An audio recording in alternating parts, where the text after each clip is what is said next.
सभी का एक बार फिर से स्वागत है। आज मैं एक बहुत विशेष चीज पर चर्चा करूंगा। आपने कुछ दिन पहले सोशल मीडिया में एक वीडियो देखा होगा जिसमें बालाघाट के किसी एक स्कूल में कलेक्टर साहब जाते हैं और ये भाग उन्होंने ब्लैक बोर्ड में लिख के और टीचर से उन्होंने हल कराया और वो काफी वायरल हो गया। टीचर से वो भाग बना नहीं, लास्ट में वो अटक गई।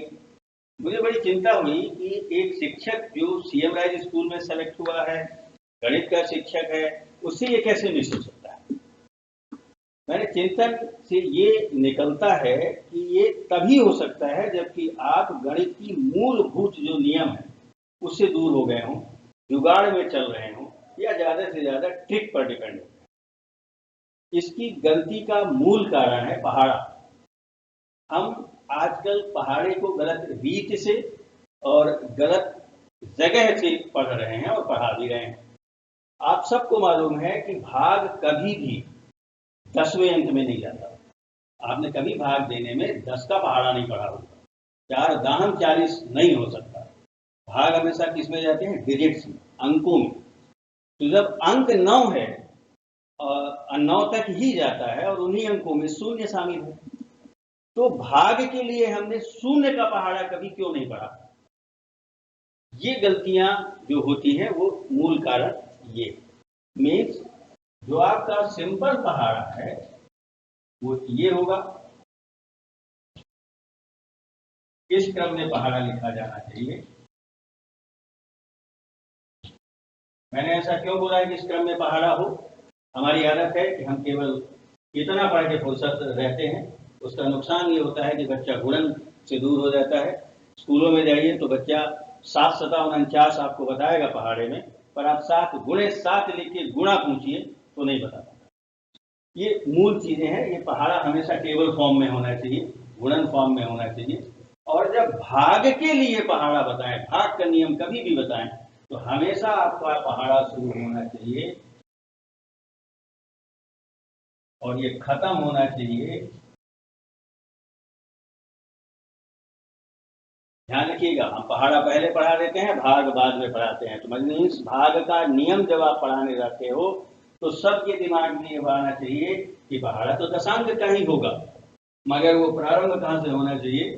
0 से, और आएगा कहाँ तक? 9 तक। क्योंकि भाग करने में कभी भी 2 गुणे 10 की जरूरत नहीं होती।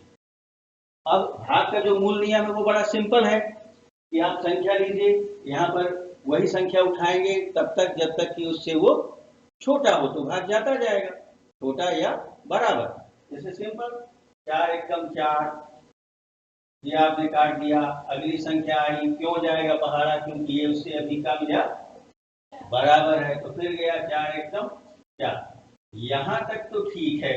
और अब इसके आगे की जो कहानी है वो गड़बड़, पर नियम वही है कि 4 का पहाड़ा ऐसा पढ़ना है आपको, इतने बार गुणन में जाना है कि वो संख्या इसके बराबर या इससे कम हो। तो यदि मैंने उसको ये पहाड़ा नहीं पढ़ाया जिसमें ये भी शामिल है, तो वो उसके ध्यान में आता नहीं, संज्ञान में आता ही नहीं। तो उसको मालूम है कि यहाँ 1 है, 2 का पहाड़ा पढ़ना है, तो कितनी बार जाएगा? 0 बार।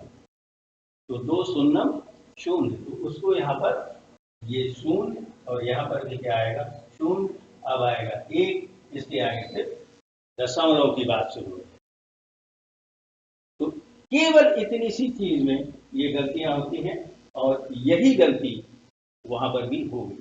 तो कभी भी भाग का बताएं, भाग के नियम्स बताएं, तो इसको जरूर ध्यान रखिएगा कि ये 0 का भी अंक है, 0 का भी गुणन होगा। और इसकी जरूरत क्योंकि पर्टिकुलर बहुत कम जगहों पर है और वो नुकसान आपका ना हो, इसलिए इस पहाड़े को भी ध्यान में रखिएगा। तो ऐसे भाग, जो ये एक छोटा सा एग्जाम्पल है, ऐसे बहुत सारे भाग हैं जिसमें ये बराबर बराबर वाली संख्याएं आती हैं। ऐसे हर भाग में अधिकतर लोग फंस जाते हैं। वो छोटी सी चीजें हैं, गणित को इतना बार ध्यान रखें तो ना कठिन लगेगी और बच्चों को भी वो आसानी से समझ पाएंगे।